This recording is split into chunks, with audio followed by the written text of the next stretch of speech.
Peristiwa perusakan rumah ibadah dan penyerangan terhadap aktivitas keagamaan akhir-akhir ini menimbulkan keprihatinan yang luas. Diduga hal ini dipicu akibat kesalahpahaman yang terjadi di antara umat beragama. Tindakan ini jelas merupakan pelanggaran hak keagamaan dan keyakinan, yang di dalamnya mencakup hak untuk melakukan ibadah. Nah, gimana? Udah nonton belum berita yang tadi? Berita yang tadi tentang apa ya? Ya, benar banget, berita yang tadi itu membahas perusakan di tempat ibadah. Setiap peristiwa yang terjadi pasti punya penyebabnya dong. Termasuk perusakan di tempat ibadah. Nah, kira-kira faktor-faktor apa saja yang bisa menjadi penyebab perusakan tempat ibadah sih? Ada 4 faktor penyebab perusakan di tempat ibadah. Yang pertama, sikap intoleran terhadap umat beragama. Lalu yang kedua, lemahnya aparat penegak hukum. Yang ketiga, masyarakat mudah terpengaruhi oleh narasi atau ujaran kebencian. Dan yang terakhir, yaitu yang keempat adalah norma hukum yang menyulitkan kelompok minoritas. Maksudnya menyulitkan kelompok minoritas tuh yang kayak gimana sih? Kalian tahu gak sih, dalam mendirikan tempat ibadah, kita tuh punya peraturan khusus loh.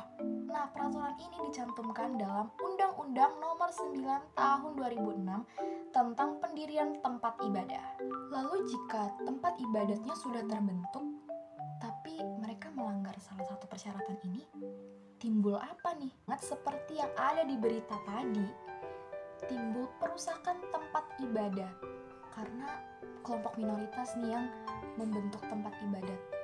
Tapi misalnya mereka melewatkan satu persetujuan kelompok, maka kelompok yang tidak setuju itu bisa jadi merusak tempat ibadat kelompok minoritas tersebut. Lalu jika sudah terjadi, solusinya apa sih?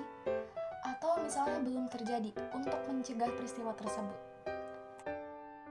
Nah, yang pertama, kita harus memberikan edukasi kepada masyarakat. Edukasinya bisa dari lingkungan sekolah, lingkungan di rumah, tentang toleransi antar umat beragama. Nah, yang kedua, jangan mudah termakan ujaran atau narasi-narasi kebencian yang mungkin itu nggak berisi tentang fakta. Apalagi di era sekarang nih, udah banyak banget berita-berita dari manapun. Semakin mudah kita mengakses berita dari manapun.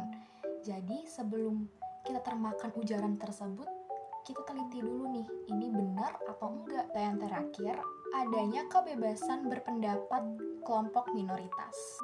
Nah, itu dia faktor penyebab perusakan tempat ibadah, serta solusi-solusi yang dapat kita lakukan untuk mencegah maupun menanganinya.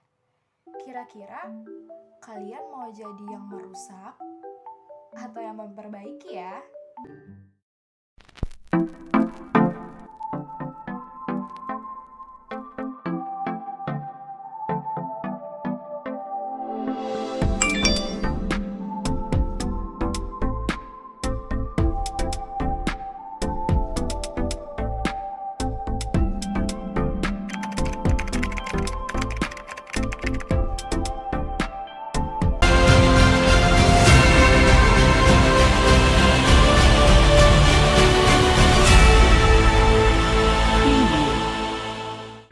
Juni diperingati sebagai Hari Lingkungan Sedunia.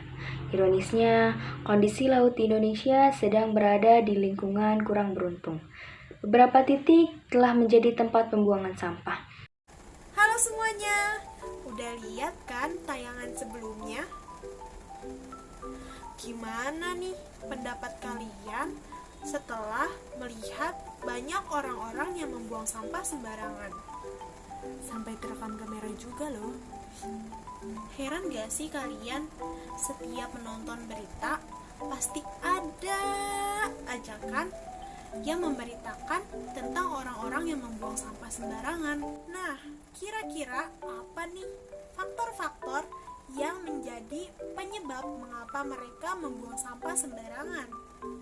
Oke, kita simak faktor-faktor berikut ini. Yang pertama adalah sikap intoleran terhadap lingkungan. Sikap intoleran itu apa sih? Sikap intoleran adalah sikap yang tidak peduli terhadap lingkungannya. Karena mereka membuang sampah sembarangan, maka dari itu mereka tidak toleransi terhadap lingkungannya. Yang kedua adalah kesadaran berbangsa dan bernegara yang rendah.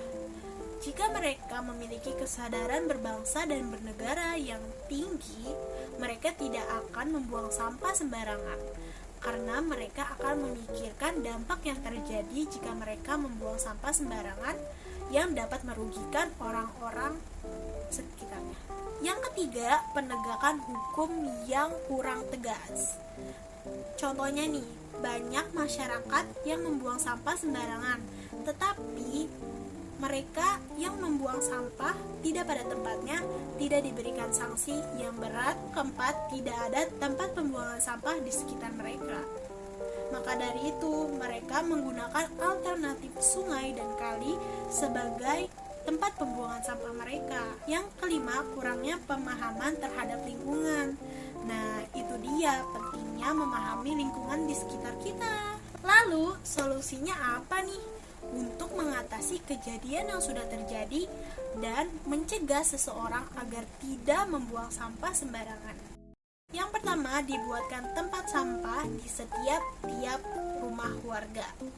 Yang kedua, buat peraturan hukum yang lebih tegas lagi agar masyarakat kapok setelah mereka melakukan kesalahan tersebut. Yang ketiga, edukasi untuk pemahaman yang lebih tentang kebersihan lingkungan. Yang keempat, adanya angkutan yang mengangkut sampah-sampah yang ada di depan rumah warga. Yang kelima, meningkatkan sikap toleransi terhadap lingkungan. Nah, itu dia faktor-faktor yang menyebabkan mengapa seseorang membuang sampah sembarangan dan solusi-solusinya untuk mengatasi dan mencegah seseorang agar tidak membuang sampah sembarangan. Kalau kalian termasuk orang yang suka buang sampah sembarangan atau yang suka menjaga kebersihan?